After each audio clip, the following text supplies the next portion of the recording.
yeah, this is the stuff that I'm planning to cover. Obviously, this is not everything. This is not everything that there is, but this was stuff that I felt like was simple to start with and really important.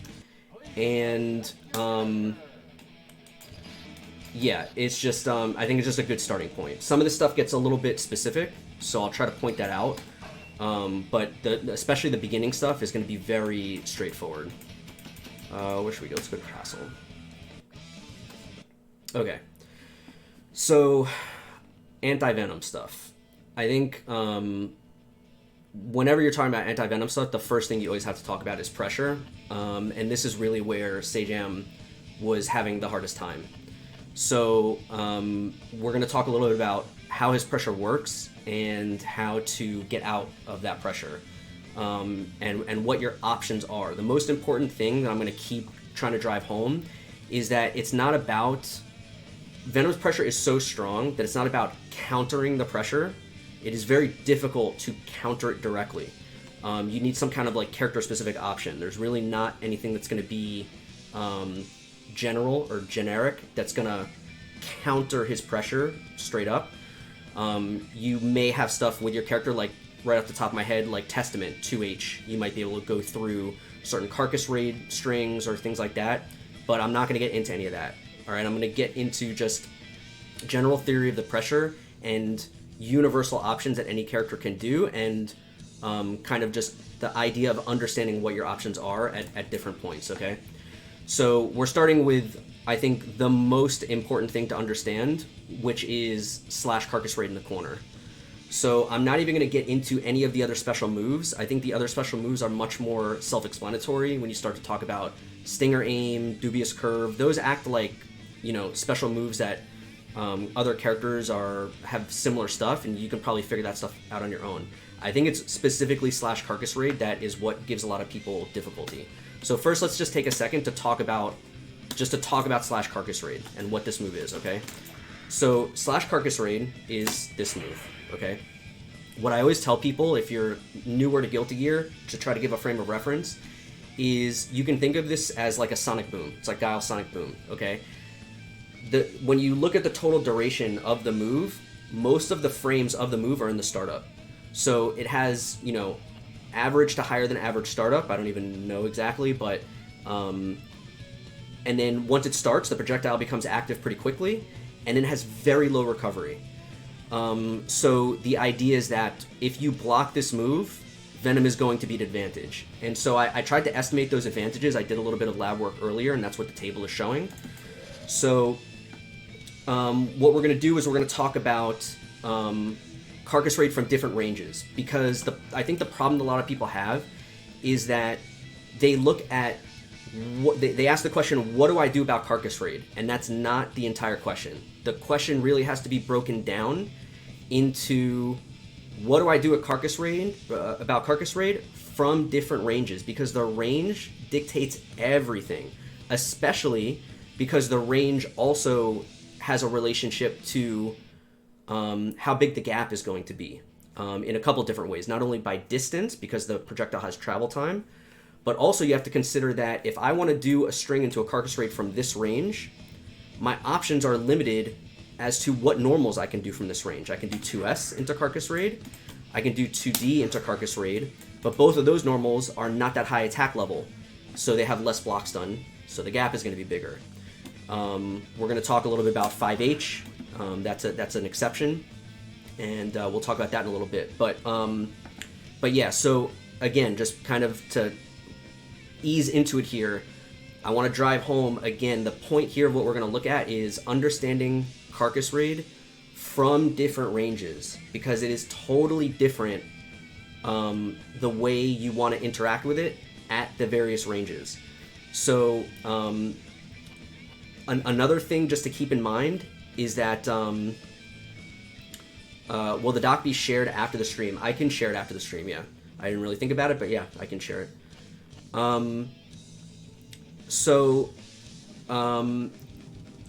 The other thing that I want you to keep in mind while we're going through this is that, again, I want to set the expectation right. You shouldn't look to counter the pressure, okay? It is almost impossible from a universal sense, you know, any character to counter this stuff. You're not going to punish Venom for going for this stuff. That's why Venom's pressure is so strong. That's why he, you know, that's why this is the strongest point of him as a character. Again, you may have some character-specific stuff. You know, you have a reversal or something like that. I'll leave you to lab that stuff.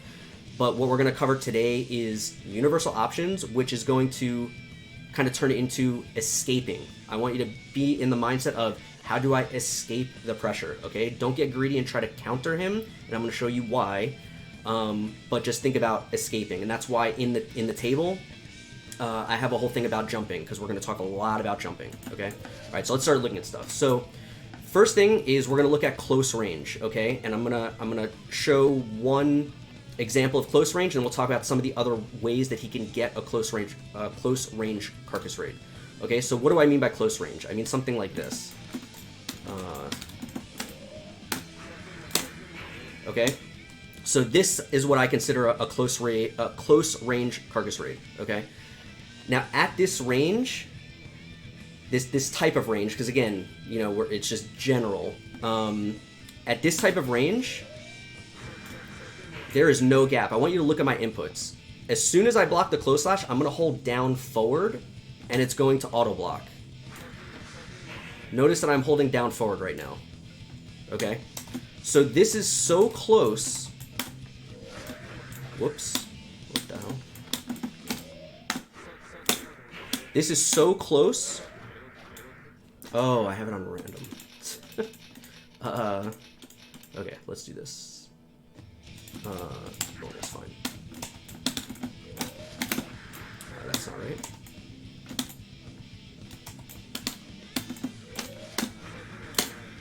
Okay, so this is so close that there is no gap. I'm holding down forward right now. It auto-blocked all of that. As soon as I blocked the close slash, nothing I could do, full block stun, okay?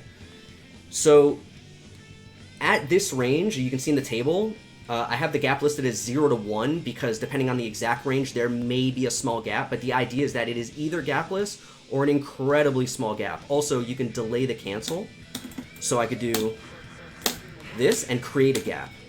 So now I'm holding down forward and I get hit. Okay, so that's why I have the gap listed like that. It's nebulous. But the point is, look at the second column of the table. The advantage is +7 to +8. So if I re-record this, just think for a second. Right. So if I do this,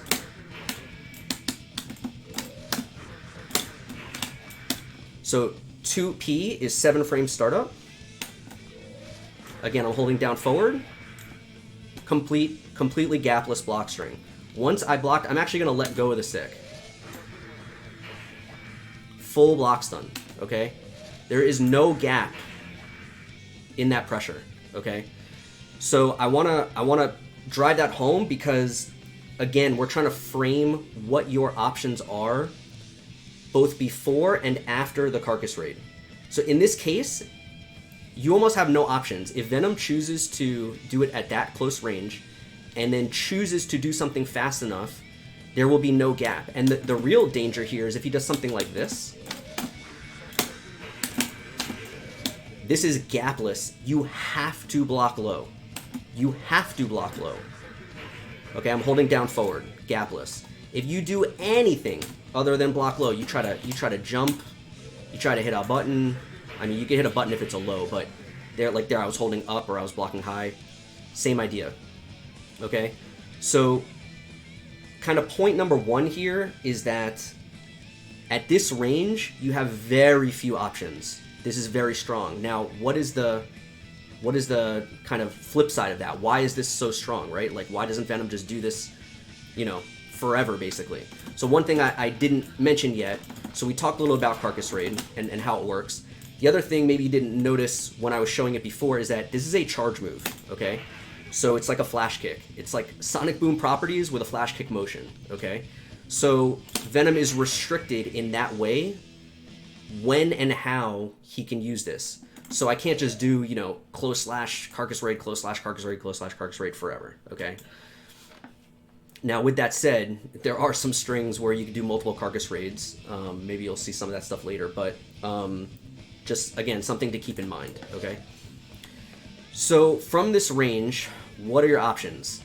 If you normal block, basically none. You basically have to respect this, okay? The good news is, like I was just saying, he can't just do this forever, okay? So if he does something like this, notice that I'm getting pushed away. So, you know, if I do like this, now I'm just slowly getting pushed away. So the pressure is going to end, right? The danger, and what Venom wants to do, is something like this. Use that frame advantage to know that you're scared, and in that split second that you respect it, he's going to dash back in. And this is very scary, right? Because one pressure reset, let me reset it so the guard meter is down. I mean, look at his guard meter, right? So something maybe like this is very realistic.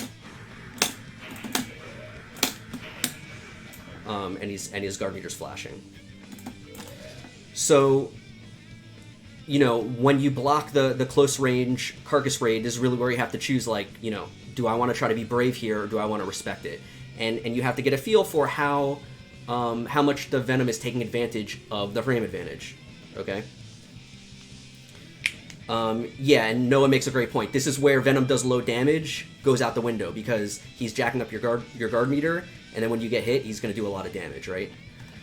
So my suggestion at these ranges is to employ a mix of IBing and FDing. So again, notice in the table, I have broken up different types of blocking to show specifically for close slash, basically. So if I look at, for example, IBing, let's maybe record this again. Okay, let's make sure we have a good recording. I'm holding down forward, total block string. So if I IB the last hit, notice I create a gap, but I still can't do anything. I tried to jump there, and I just got hit on my jump startup. So IBing this close doesn't help me. It doesn't really do anything. If I have a DP, maybe I could do something, but in general, not really going to help me. However, if I faultless, now all of a sudden I've made a gap that's big enough that I can jump. And you don't even have to faultless the whole thing. I think like 2 hits is enough. Maybe you do. At this close, I think you do have to FD the whole thing. But again, the idea is you are changing the range that the Carcass raid is coming out, and that changes your entire wheel of options. So we went from having no options to having some options. So that's kind of the benefit of faultlessing at this close of a range. So let's take a second and talk about jumping, because we're going to see this when we look at the other examples of the other ranges, which kind of we are talking about now a different range, right? Because that's what the faultlessing is doing. It's changing the range of the faultless. So this is now where we start to talk about what your options actually are when you jump, because I think a lot of people get ahead of themselves and they say, oh, I can jump here, I can, you know, I can try to counterattack, or I can do something. I want you to be very careful about that. So let's look at a couple of examples here. So remember that I mentioned that Carcass raid is kind of like a sonic boom, right? Very, very low recovery. So don't think that just because you jumped out, you have advantage. You do not, okay? And again, maybe there are some character-specific things with like dive kick type moves or something like that, but in general. So let's do this. I'm gonna record the dummy jumping, okay? So let's do this. I'm gonna do a recording of jump H, okay? And it's on instant playback. So as soon as there's a gap, the dummy is gonna do this. It should be on block as well. Guard. Where's the guard? Okay, yeah, on. Okay. So let's look at that kind of range. Actually, let's put it on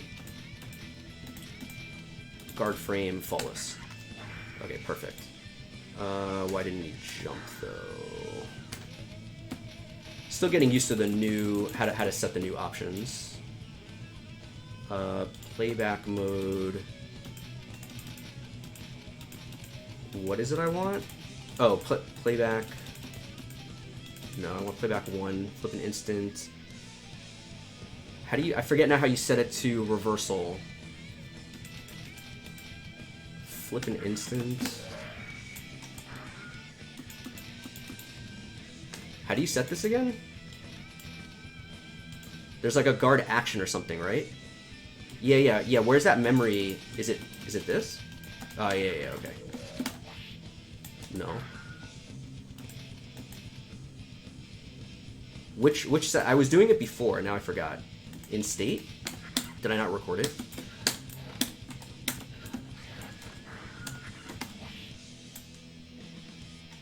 Scroll lower, yeah. That's what I thought. It's somewhere...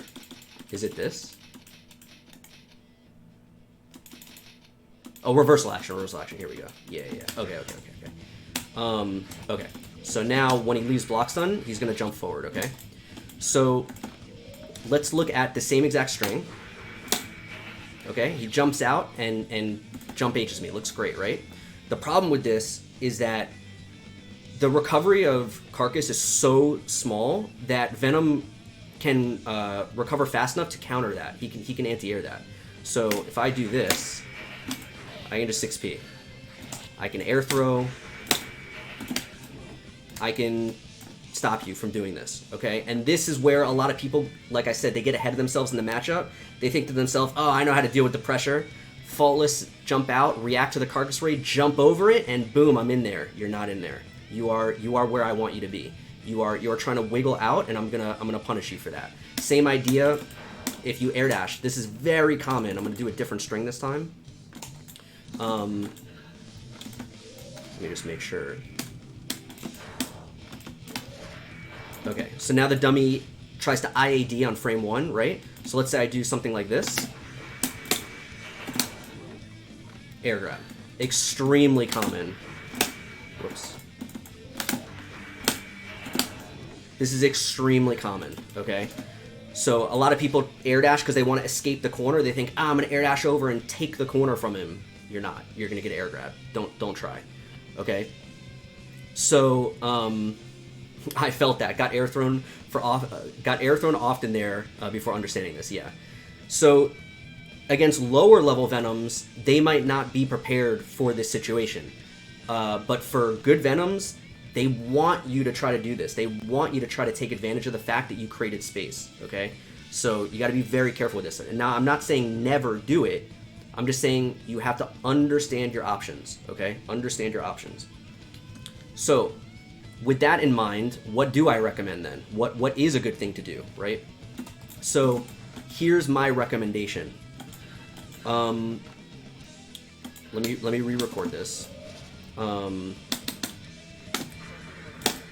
Okay, so we're back to the same string, right? I'm gonna faultless it, and I'm gonna allow myself to jump. I'm gonna create a gap so that I can jump. Okay.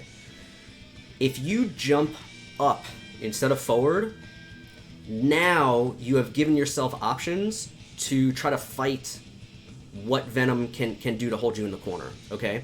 Because you have to understand that what Venom wants more than anything is to hold the corner. The absolute last thing he wants to let you do is escape the corner. So if you jump up in the corner, you're threatening to air dash out. And this is not an IAD where it's low, where it's really easy for him to air grab. He has to cover this. He has to be prepared for this. He has to wait back a little bit so that he can do a full jump and air grab or, anti-air you from behind or something like that. So by jumping here, the Venom has to try to stay at this range. If he moves in and you air dash, you're out. This goes back to the conversation we had like a stream or two ago about neutral jumping in the corner. Same exact conversation. You're forcing him to try to split his coverage over two different things, right? Because if you just jump from this range, that's a little too far. From this kind of range, if you jump, he wants to stay there to cover you escaping, but if you don't try to escape and you just come down, now you can try to fight him, you can try to poke. So he's got to try to cover all these different options. Now, what does he want to do if you don't escape? If he doesn't, if you jump and just come down, he's going to try to poke. He's going to try to do Carcass. He wants to resume his pressure. Maybe you come down and air dash late. Maybe you double jump. There's all sorts of things. Now you have options. You have things you can do. But again, the idea that I want to try to suggest to you is that you don't try to counter him outright. Don't try to brute force in on him. The best thing, in my opinion, that you can do is put yourself in a position where you have multiple options and then rotate those options so that he has to try to cover multiple different things. Yeah, and like Hirsch says, this is not Venom specific. This can be applied to a lot of different characters that are trying to hold you in the corner. You want to try to create space vertically so that you have multiple options that they have to try to cover. And in sometimes you can react to what they do and actually get out without taking any risk. So for example, if I do something like this, right? So, you know, I faultless, he sees that I faultless, he tries to dash up to repressure me, right? So if I do this and I see him dash, I might be able to react by air dashing after reacting, or double jumping. Double jumping is maybe a little more realistic. Something like that, right? And now I'm out of the corner. Again, gonna just keep driving this home. Don't be greedy. Be content getting away, okay? Venom's pressure is so strong. Yes, you might find, you know, you might guess right and be able to counterattack or do something, but I think it's difficult. I think it's much better to just try to escape. You know, create space, try to escape. All right, so with that in mind, let's look at some other common Carcass raid strings and just look at the different ranges and how that affects whether you have the ability to jump or not, okay? So we were looking at close range. Let's look at some of the other close range strings that are very common, okay? So something like this. This is also very close range. Now this is an example of one that's going to have a gap. Oh, did that not have a gap that time? Oh, there's actually no gap, so there you go. So this is another very common example of a close range Carcass raid string. So you want to be aware of that one, very common. I bet you if I faultless that, yeah, then you can jump out.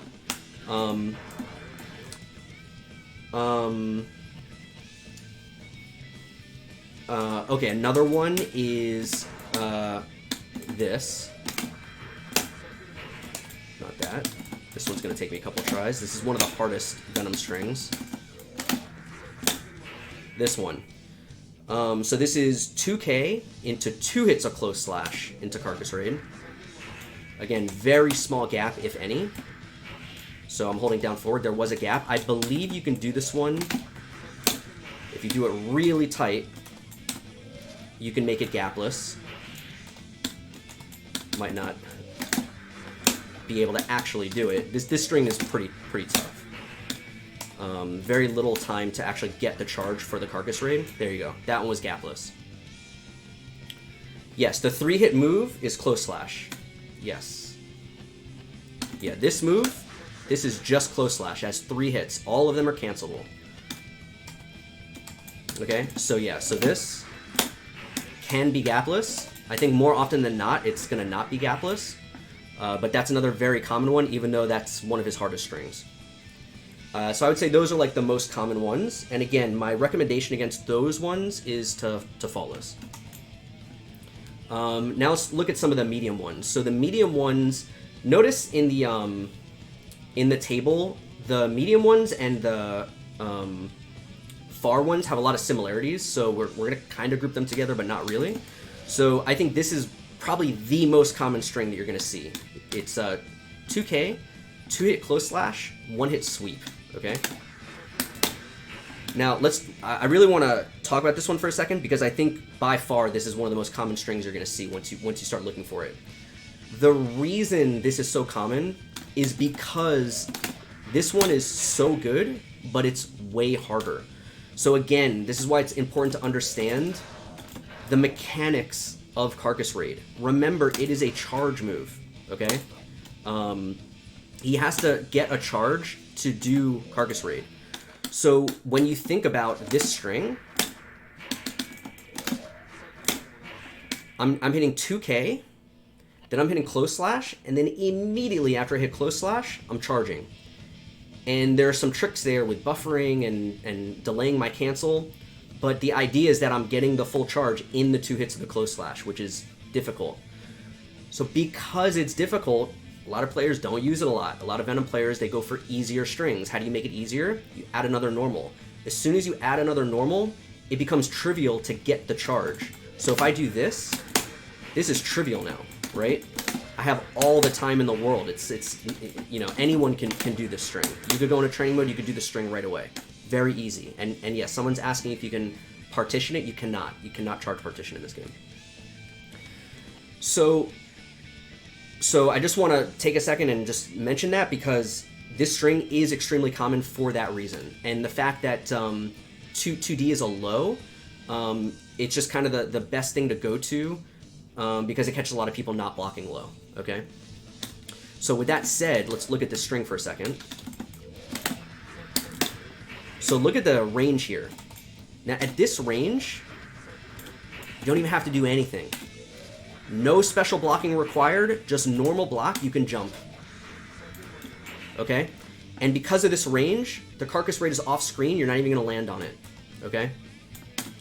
So, really, really just simple way to break up Venom's pressure. Now again, you're not out of the woods, right? He can do all sorts of stuff here. He can try to anti-air you, he can try to move back in and anti-air you, he can jump to try to match your jump. But at least you're forcing him to try to cover multiple options. So instead of you just sitting there and he only has to cover... See, let's talk about this for a second. Let's say you don't jump. Let's say he does this. Okay, let's actually talk about it the other way. Let's talk about if you don't jump, how good this Carcass is on block, okay? Because this is also noted in the table. Look at the approximate frame advantage. It's 9 frames or more, okay? So if I do something like this, once you block the Carcass Raid, that's a true block string. I'm holding down forward. I'm holding down forward. I'll lift my hands up so you can see it better. What?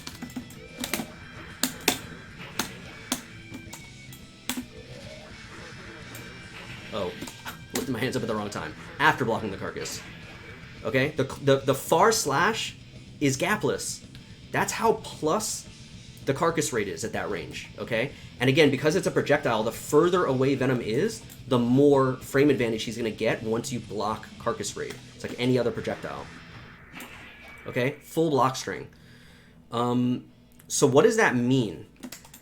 That means that once you block that, Venom basically has control over whether he wants to allow you the opportunity to try to do something or not. So, you know, if he wants, he can do exactly what I just did. He could do something like this. Let's do something like that, right? Although, I guess that's not the best example because there's no gap. Although I think I made a gap instinctually there. I didn't. But maybe something like... I'll just delay it. So he can do something like this.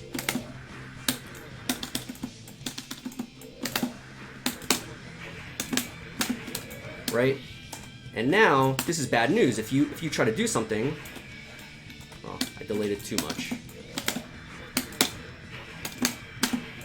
Maybe too much again?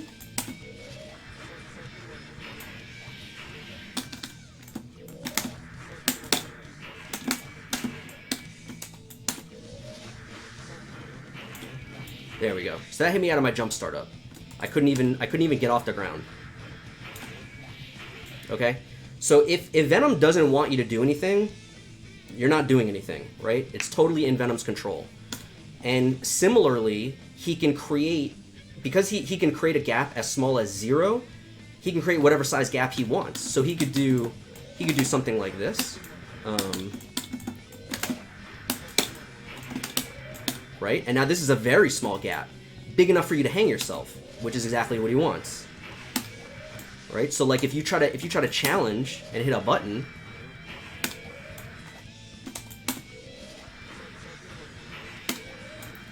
is that gapless?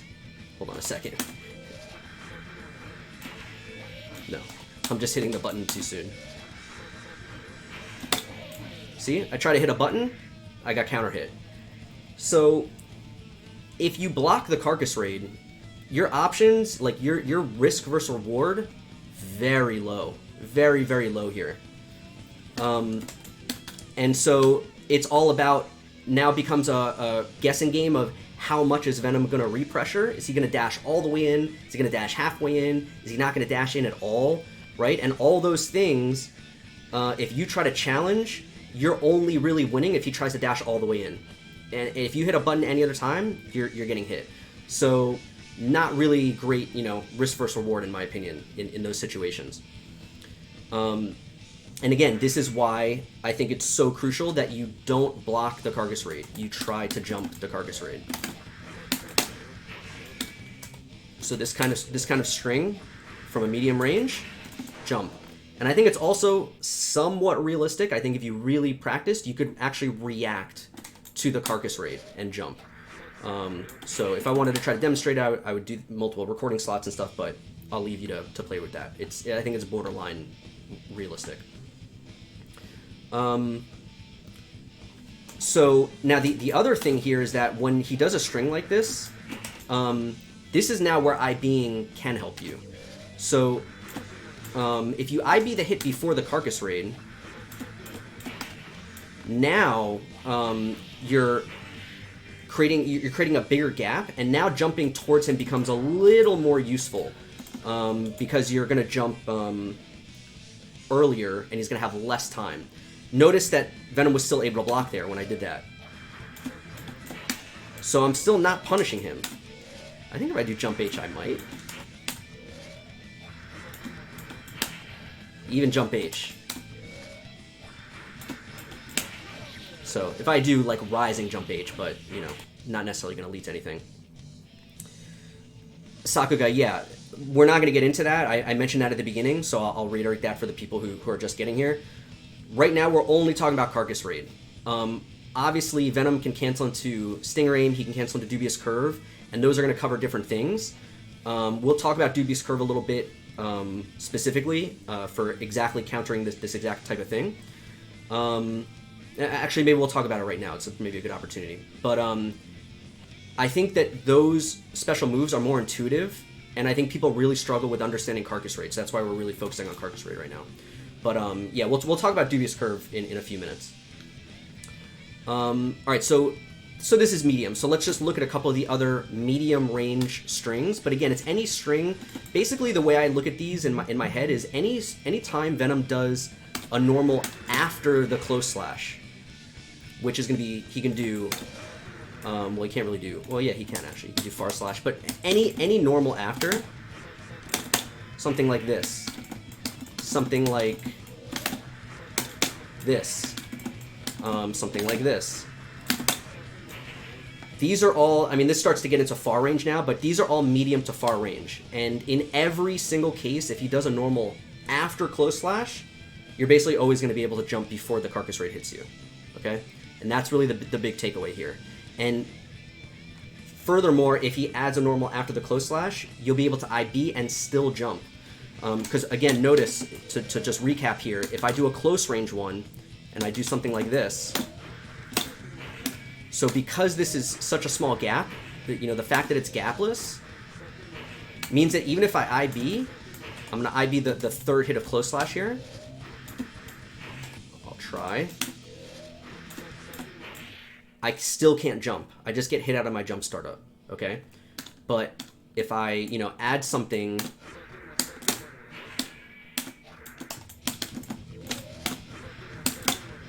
okay, just by adding a normal, all of a sudden now I can jump out, and I being that hit makes the jump that much better. All right, so hopefully that all makes sense. So just one thing I wanted to show, just starting to talk about some of the far range ones.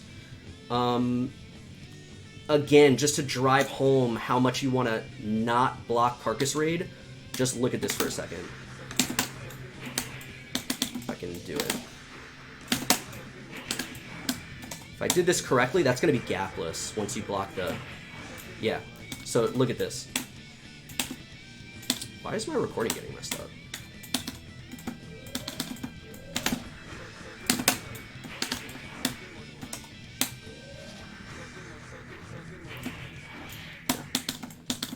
I did it the first time.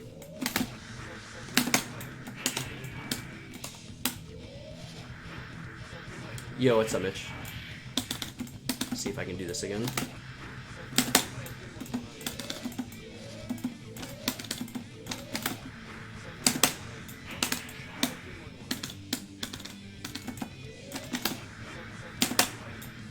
I mean, this isn't important if I can't do it, but... That maybe? No. It's irrelevant. The point is, at that kind of range, from that far away, if you block Carcass Raid, it's like plus 15 at a minimum. I don't know exactly what it is. It's at least plus 15, because you can actually make a 6H gapless. So just to drive home the point of how much you do not want to... how much you do not want to block Carcass Raid. And the further away he does it from, the worse it is if you block it. Alright? Okay, so let's now go back to the question from a few minutes ago. Let's talk about Dubious Curve, right? Because for the last 20 minutes or whatever, I've been telling you jump, jump, jump, jump, jump, jump. When you see him cancel on a Carcass Raid, you want to jump out. So what does Venom do about that? How does he stop you from jumping? And the answer to that is Dubious Curve. So for example, something like this. Not that. Okay? Hits your jump. Okay? So when you try to jump out, you've got to try to like jump in faultless to protect yourself, and it is not the easiest thing.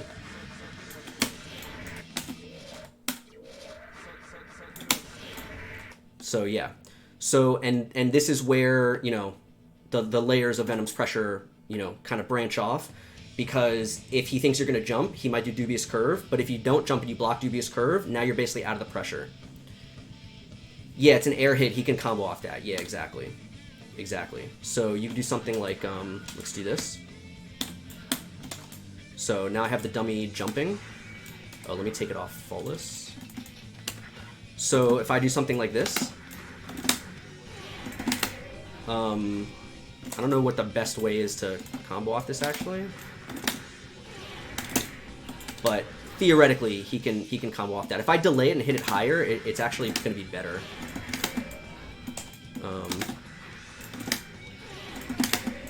I should be able to get a micro dash 2K, I believe.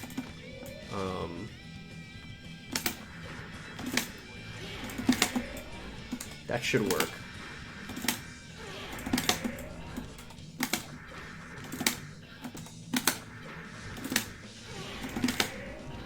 Anyway. Yeah. I could probably do, yeah, this is probably better. Yeah, so you just do 2S. Just have to do a different ball.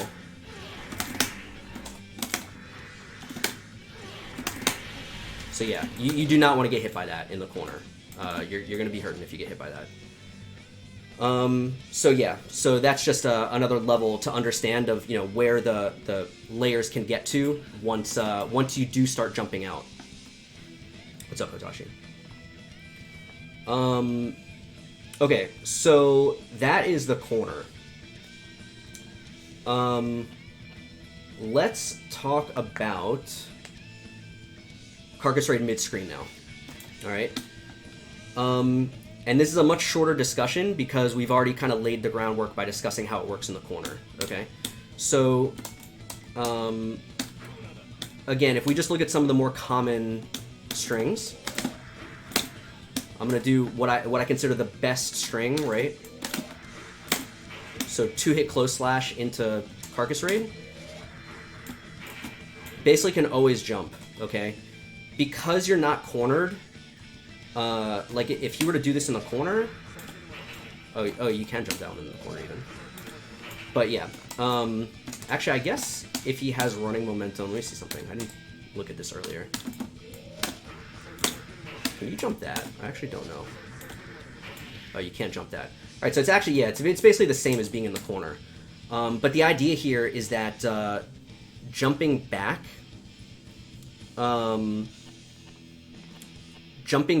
is a little bit different here because you're going to jump into the Carcass raid. So you do want to be aware of that. And of course, neutral jumping, you're kind of in this weird spot where he could maybe anti-air you. You know, I'm like right in prime 6P range here. So, you know, the big difference here to understand is that jumping back, you have to worry about this ball. And you want to be careful what you do here, because a lot of people will like double jump and they'll like screw themselves because they don't have another air option and they're coming down right above Venom. You can also ID back, depending on where you are on screen, if you really just want to create space. And everything about jumping forward still applies. You know, he can still he can air grab you. So let's do this. So if I do this to the dummy, 2 hits. Easy air grab, right? Easy air grab. And again, a good Venom player is going to be looking for that jump because it is basically the best universal escape option. All right. Now, this is for close range Carcass raids. For far range Carcass raids, it's a little different. And so this comes in into play mostly with strings like this, where let me record this actually. You'll see stuff like this. Let me do this actually. Let me do it from here.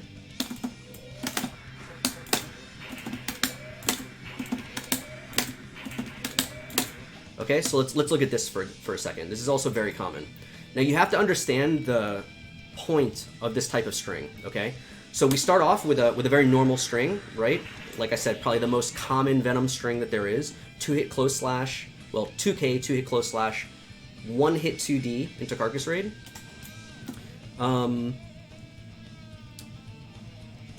Once you block the Carcass raid here, again, Venom has a lot of frame advantage.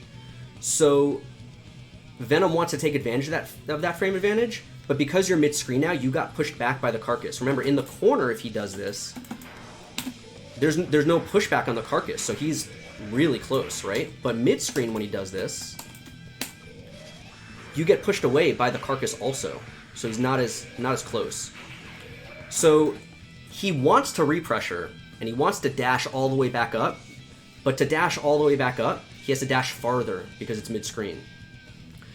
Dashing farther equals riskier for him, right?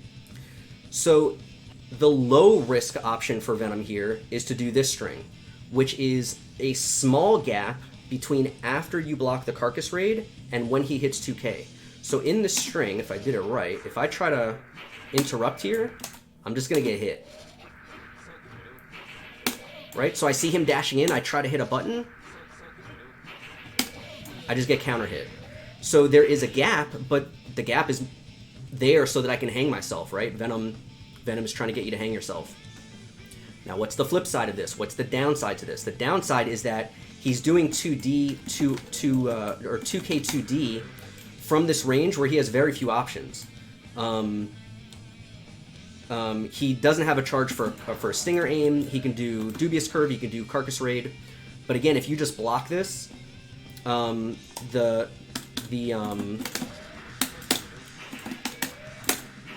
Carcass raid here is going to be very far away. And you can actually backdash to get away from it. So that's kind of the point of all this of this whole rant, is from these kind of ranges, you can backdash away from Carcass raid.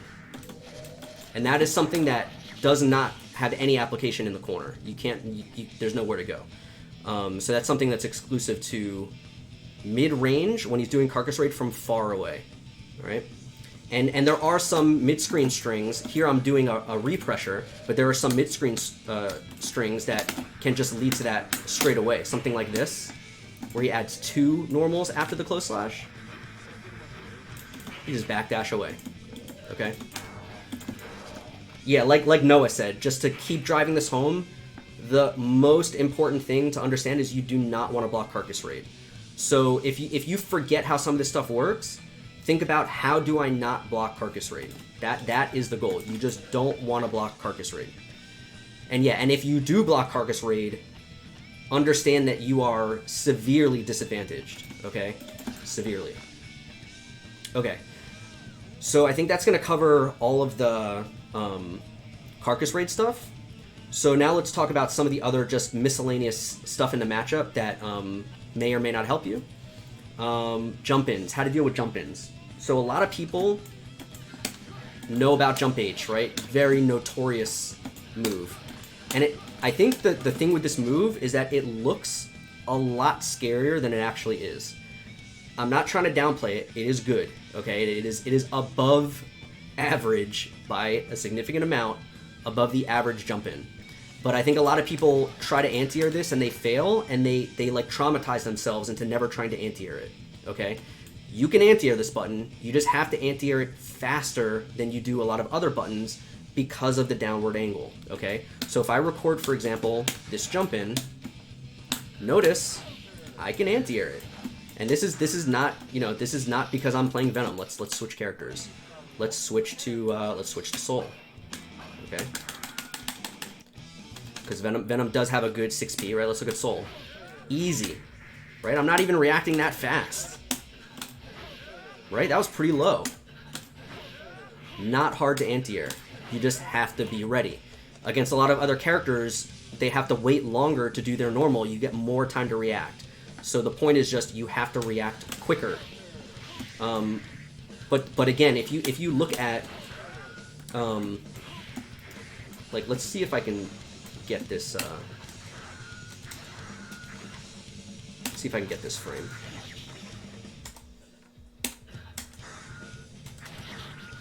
So I don't know if you saw that. I should have paused it longer. Whoops. It's just so hard to do on a stick. Okay, so see this frame? This is the startup of Jump H, and then this is the extended hitbox, okay? But you can hit him, like it looks extremely disjointed, but notice that I'm anti-airing this, right? Like if you look at where Venom is, you think how couldn't Soul 6p this? There's nothing where his 6p hits, but he can, because it's not representative of where the hurtbox actually is. All right. Also, you're invulning through some of the disjointed nature of the move with your 6p. So, but he can also 5k it. Again, you just have to react quicker than you would against some other jump-ins. Okay. Another thing to understand about Jump H is because it extends so far down, he can do it earlier than other characters can do a lot of their jump normals. So I could redo the recording like this, right? And now, yeah, I have to block that, but as you saw from when I recorded it, I can just crouch it. So if the Venom is trying to do this, and it's not even good, it doesn't even lead to anything, like he can't really get anything good off of this, so it's not even good, you don't even really see this that often. But the idea here is that by doing it earlier, he makes it harder for you to 6p because you have to react that much quicker, right? But his reward is lower, so there's a trade-off there. The other thing, let me re-record a good recording here. Okay, so you know I was 6ping this before without too much trouble. Notice again how deep, right? Not that hard. You can also air throw this. I'm trying to do it late for emphasis, but you know it is fairly slow startup. And by the way, even though I'm failing the air throw because I'm intentionally trying to do it very late, it's actually a good thing to see because I'm getting a chicken block, which is the next best thing to getting the air throw. Because now I can get a ground throw when I land there.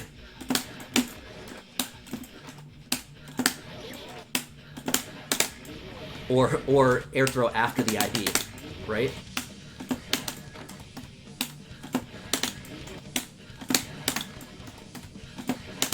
So yeah, so you can go for the air throw, and if you miss it, you might be able to get an air throw anyway because you might have IB'd the jump H.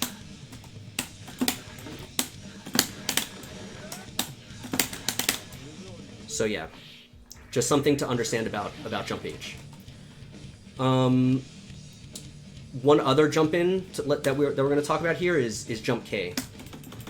So specifically in regards to IEDing, I think this is the exact same thing where people try to anti-air it and they lose and they get traumatized into trying to anti-air it again. And the reality is they can anti-air it. They can. They think that they lost because of a hitbox interaction. It's not a hitbox interaction. It's a timing thing. You have to react quicker because of the angle of the jump K. Okay, so something like this. Okay. Notice how far down the jump K extends.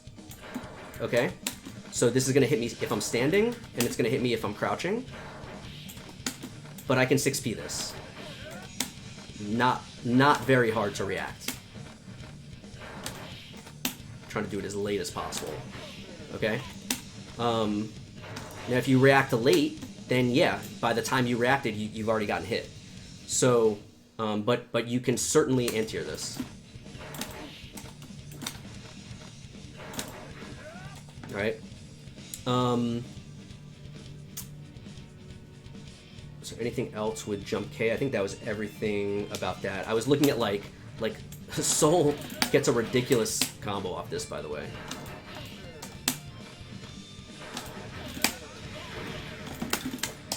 I was just like taking a break, looking at how bad this punish could be with a clean hit Bandit Bringer.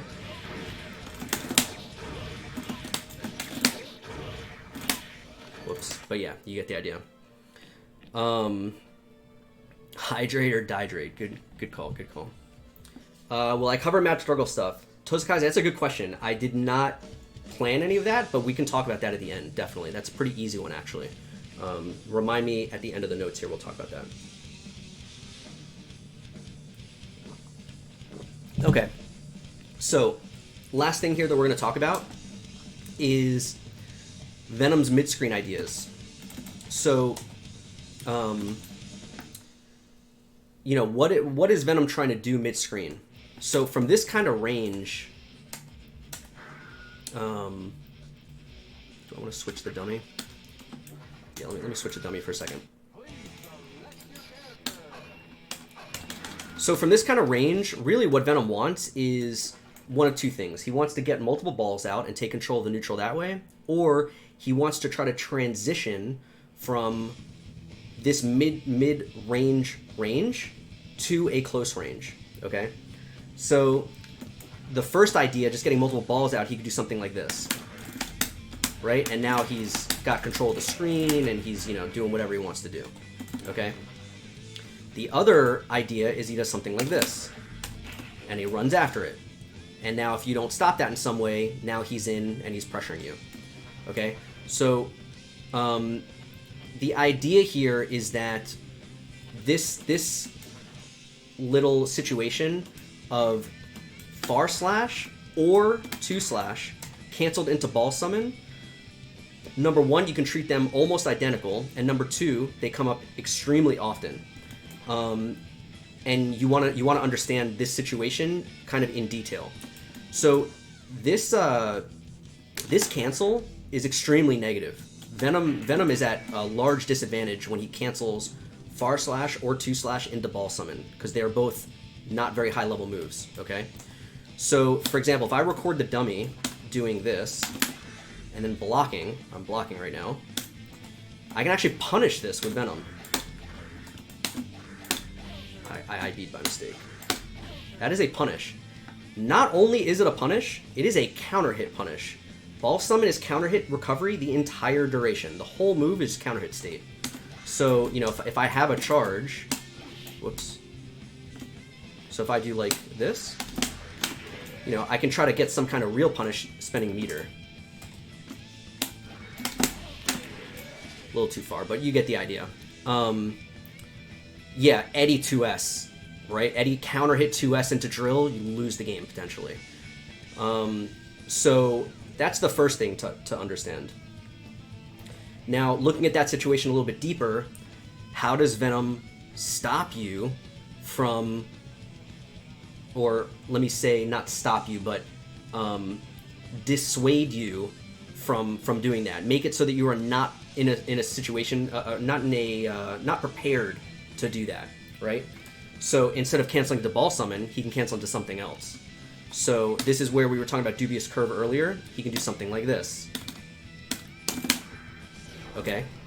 Now, if you see the far slash and you think to yourself, aha, when he cancels in a ball summon, I'm going to punish.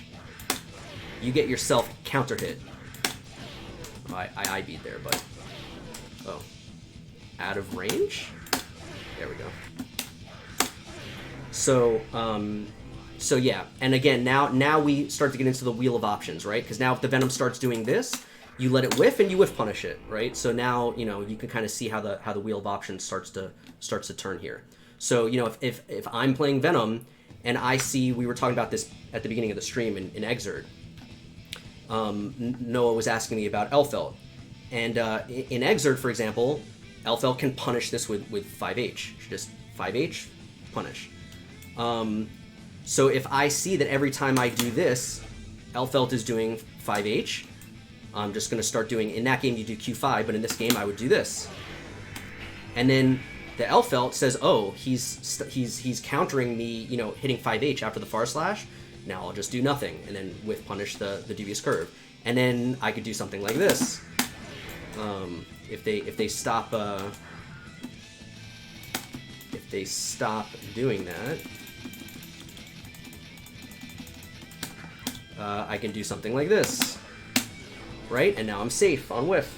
So there's a whole, you know, we're not going to get all the way down the rabbit hole, but it's just important to understand because some characters get really strong punishes off this. So to go back to Soul, for example, let's do Soul and Venom. And let's do this. And I'm blocking here afterwards. So Soul, depending on the range, and actually let me re-record it with 2S is more realistic. Right, something like this. Soul, from some ranges, he can punish with 5H. Basically, if he's in 5H range. And this is counter hit. So he gets a nice combo off this. Let me stop talking and show it. Alright, so you get an ID combo off that.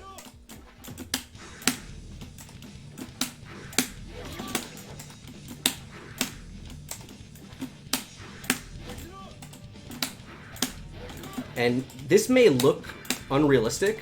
I mean, I'm not a Soul player here. But, this might look unrealistic because it's like, well, why would he do this from that range? But, the thing is, you might dash up and Faultless Break and block it, right? Like, right before he does it. So it does happen. It comes up. You have to try to make this situation.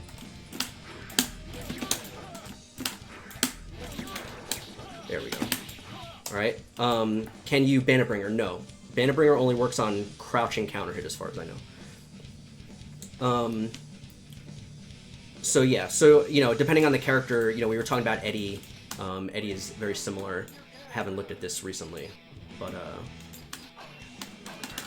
should be very similar. Basically, if you're in 2S range, you know, you just get a ridiculous punish.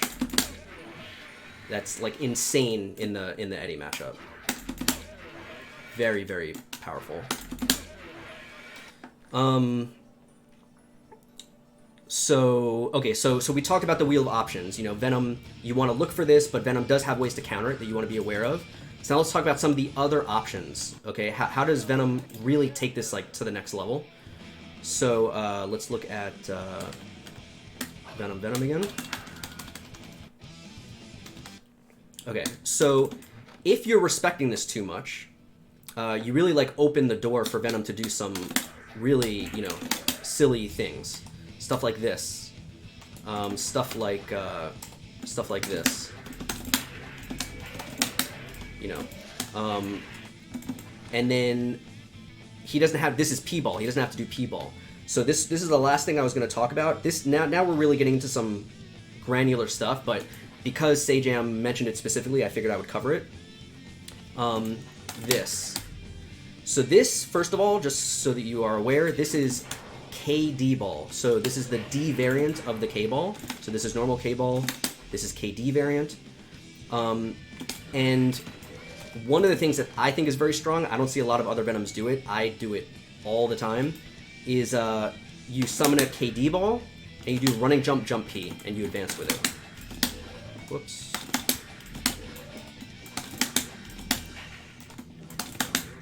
Come on. Like this, okay? Now first let's talk about why is this so strong. If you notice, I'm moving with the ball. Okay, so the ball is acting like a human shield for me, first of all. I guess it's not a human shield, it's a ball shield, right? So, and I can continue to just move with the ball, and it basically covers me. So it makes it very difficult for you to counterattack this. You can air throw Venom, but man, you gotta be spot on because of where the ball is, okay? Now the second reason this is so powerful is because most characters don't even have to block that standing. It'll go over their head. A lot of characters do have to block it standing. Clearly, it's just going to go over you if you crouch, right? So the second reason that's so strong is because he can re-hit the ball. So even though it is going to go over your head, he can make it not go over your head. Okay? And there's all sorts of ways that he can re-hit this. Basically every way. Can he do jump K? Oh, I didn't even know that. I should start doing that. I usually do jump S. Jump K is even better. I should start doing that. Okay. So, very powerful. Now, let me record this.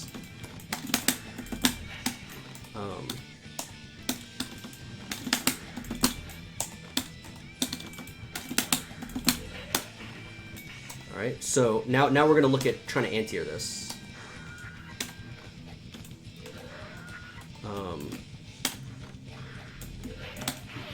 So that was my 6P. Doesn't work. I mean, it kind of works, right? Like, trading is not that bad. Now, some characters with good crouching anti-airs, that can work depending on the range and depending on what he uses to re-hit it. So, like, for example, Soul. Really good option for Soul. 2H. Very strong here. Yeah, this does not work in Exerd because you can't re-hit the ball. I mean, you can do it, and I still did it in Exerd. You just can't re-hit it in Exerd. Alright, so this is pretty money for Soul here.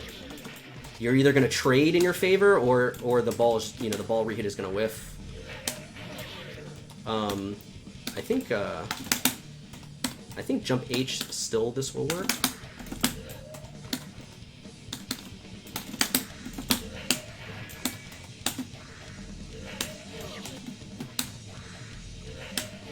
Yeah. So, if you have a good crouching anti-air, now not every character has this. But if you do, really good answer to it. Universally, though, the best answer would be to dash out from under it. So something like this. And then you can anti-air from the other side. Or air grab. Something like this. Alright, so just something to be aware of. Yeah, dashing under is kind of universal. So yeah, that's basically everything that I wanted to cover. Oh, also you can just DP as well. If you have a DP is going to work there as well. So there are a few different options. It's really hard to counter this in any other way using like a traditional anti-air. Yeah, like I'm trying to 6P, I'm just getting hit out of my 6P here. You can 6P it though. So yeah. So that's everything that I had planned. Somebody had asked about Mad Struggle. Let's talk about Mad Struggle very quickly. So Mad Struggle, let's look at this for a second. All right, so I'm jumping. Let's go back to this.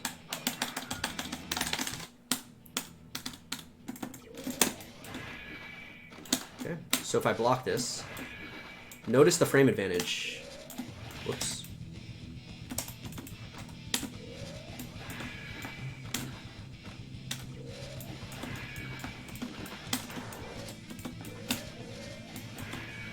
Alright, so Venom is plus here, is basically what I'm trying to show here. Alright, so when you block Carcass Raid, you kind of have to respect it. He is plus. And that goes for all the hits as well. No matter which hit, no matter how many hits he gets, it's always going to be plus. So what you can do, although if he's too high, it won't be plus. I should say that. If he does it too high, you know, then he has landing time. But any reasonable, you know, if he Tiger knees it in any way that's reasonable, it's going to be plus. So what you can do, I've actually like never practiced this before, but you can IB the last hit.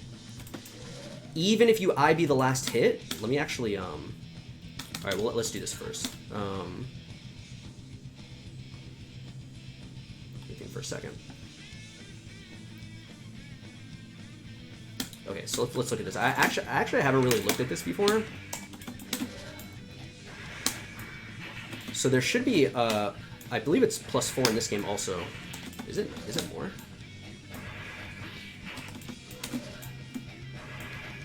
No, I think it is +4 in this game as well.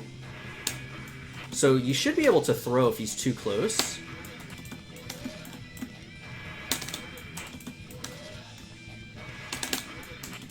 Can't even get a throw though. Oh, there we go. But most of the time he's not going to be in throw range. Most of the time it's going to be more something like this,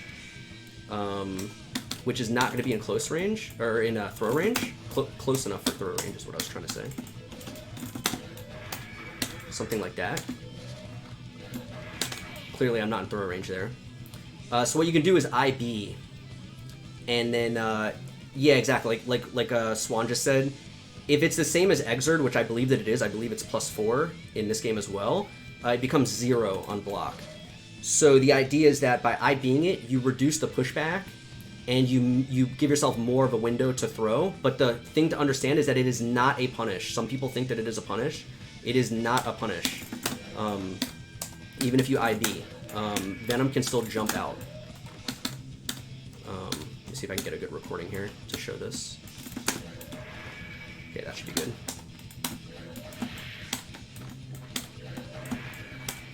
I've never practiced IBing this before.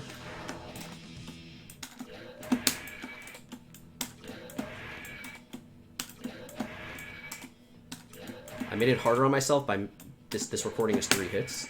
I got it that time. See, I could not throw there.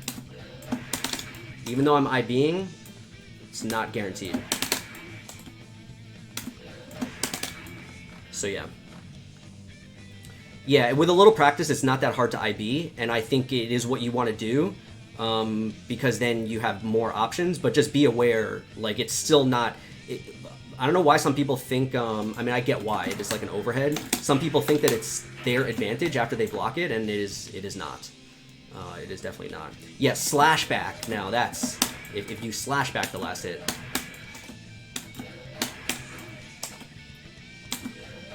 I think it's still not guaranteed though.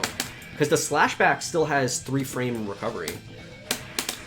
Yeah, not guaranteed actually. I would have thought that it was. Oh, okay, it is. I just wasn't throwing fast enough.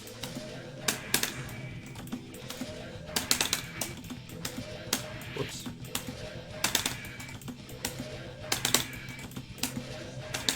But yeah. Yeah, I think I just wasn't throwing fast enough.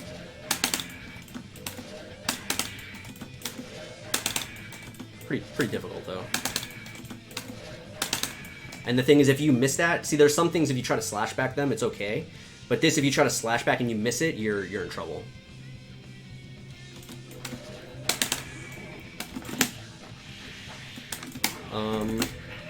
But yeah, that's basically everything. That's everything I wanted to cover. If you guys have any questions, I can try to answer some questions if there's other stuff. Obviously, I said at the beginning, this is definitely not everything. There is plenty more, you know, to talk about. But I just thought that this was a good starting point. Because these are to me, when I think of like where do you start learning the Venom matchup, these are the most crucial things. You know, how to deal with far slash and 2/slash into ball summon, how to escape the corner pressure, understanding Carcass raid in general, all that stuff. Rabbit asks, is all this plus R exclusive, or can I rock this in Exerd? It is almost identical. I would say it's 99% identical. The big difference is when we talked about Dubious Curve, substitute Q5. Other than that, it's basically the function of Q5 and Dubious Curve, the way we discussed it as an anti-mash button, is identical. And then we talked a little bit about rehits with some of the pressure. Obviously, that doesn't apply. But everything else is identical. Exactly the same. Why does everyone call it Carcass Raid? That's what it's called. What do you mean, why does everyone call it that? It's not Carcass Ride. No. It is not Carcass Ride. You are raiding the Carcass. The Carcass is in the ground. You are raiding it. The ball is getting in there.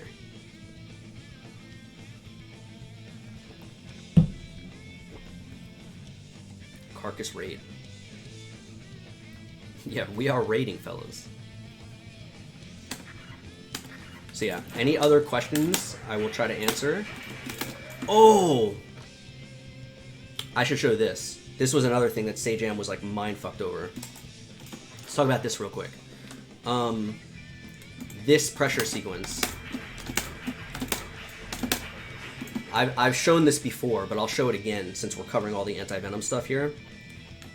What is up with this pressure sequence, right? This looks ridiculous. Like, is it real? It doesn't look real. You know, what is it real all the time? How does this work? Yeah, the infinite, exactly.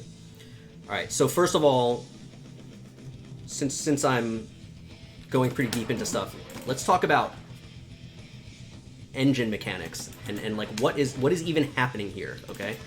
So first of all, you need to understand the way pushback works, okay? So mid-screen, if you block a projectile, you get pushed away, right? He gets pushed back, okay? Actually, let me take it even a step back. I'll really give you guys the education, okay? Forget projectiles. Normals. Mid-screen, if I do a normal and you block it, you get pushed back, right? Notice that one player is not moving and two players getting pushed back, okay? In the corner, this becomes reversed because you cannot get pushed back. You are already in the corner. So the pushback gets applied to the first player, okay? Now projectiles do not follow this rule. Projectiles push you back on defense, but in the corner, that pushback does not get applied to the first player. It just doesn't happen. It's always applied to the second player, and the second player can't get pushed back, so you never get pushed back, okay? Now, that's like the foundation of what you need to understand this string.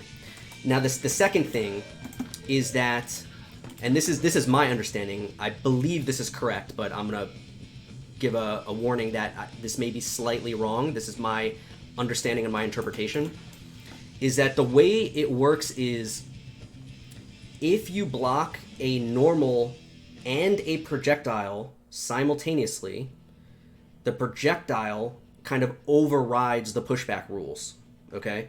And mid-screen, it's irrelevant, right? Like if I do this and then do this, you blocked both, but it's irrelevant because the pushback is always getting applied to the defender, okay? In the corner, though, this matters because if I do a projectile and a normal, which rule applies? Does the pushback get applied to me from the normal, or does the pushback stay on the defender and become irrelevant because he's in the corner? And my understanding of this is that the projectile always overrides the pushback. Okay, so as you can see here, if I do this, notice I did not get pushed back, right? And that's kind of weird, right? Because I'm doing a normal, I'm not getting pushed back. Okay? Now the second thing, as I understand it, is that the projectile rule for pushback overrides the normal pushback immediately when it happens. So here, I'm kind of doing it at the same time, right? But if I am in the middle of a normal, how can I explain this? If I'm in the middle of a normal and then you block a projectile, it immediately stops the pushback. How can I even show this?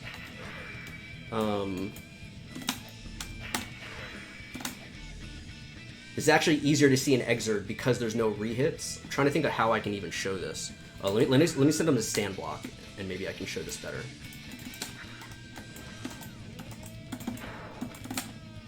Oops.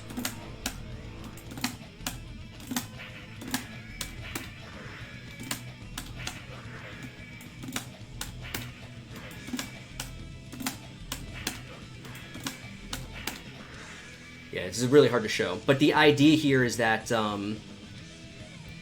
yeah, S-ball 2S, that's where I'm going with this, Hirsch, because that's really the string that started this. The point is that if you are doing a normal, you may start to get pushed back, but then once they block a projectile, it stops pushing you back. Because now all of a sudden the game is like, oh, projectile pushback, nobody move, right? So now, finally, with those rules in place, let's look at this string again and what is actually happening in this string, right? So what's happening is I'm summoning a ball, and the ball has travel time down. And during the travel time, I'm doing 2S.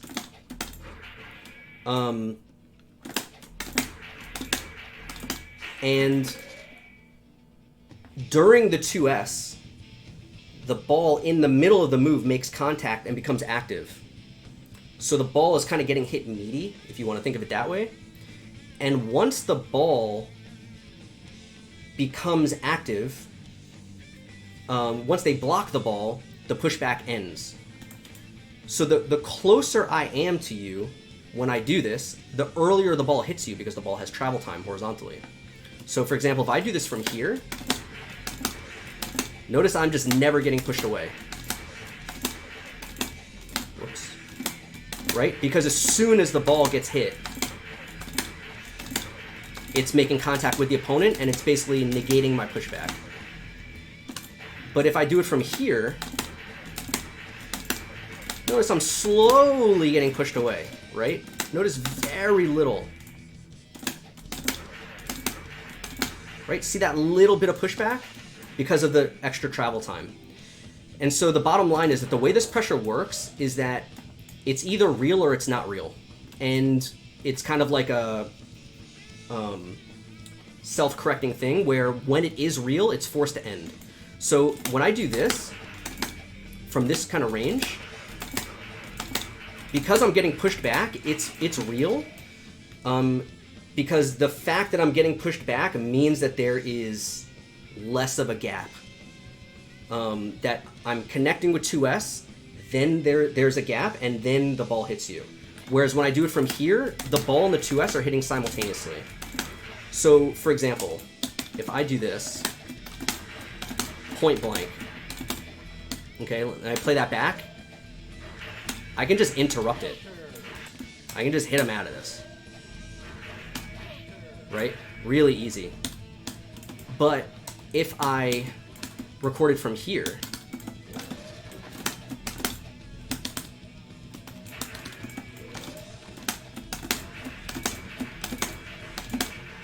okay, Now if I try to interrupt... Maybe still too close. Yeah, actually still too close. I think maybe this is better.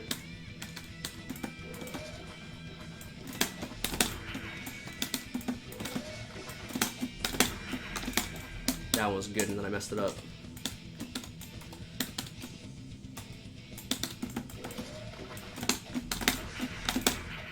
There we go. That was a really good one. Okay. So if I try to interrupt this might even be continuous. No. It's like, the gap is so small.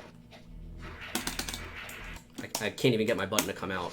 There is a gap there, but... I'm trying to also hit 2S. I can't even get my button to come out. That gap has got to be like 1 or 2 frames. I think it's 1 frame.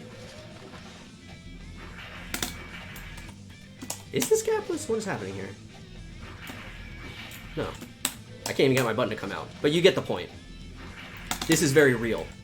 So this version of the pressure from that distance is real, but because it's real, he's getting pushed away, so it's going to end. So just let him push himself away. And yeah, like Kumar said, if you FD, you will push him out faster, and you can actually mess him up. If he doesn't pay attention to that, he might go for an extra rep and be too far for 2S, and it gets pushed out. Well, Tozakaze, yeah, it's not even a question of whether you can punish. There's like a 1 frame gap, so you might be able to get a button out, but you're just going to get counter hit. So, yeah. So that's basically the story. So, TLDR, it depends on the range, but if he does it from this kind of range, you can try to challenge, but then once he gets pushed out, like from here, you don't want to try to challenge anymore.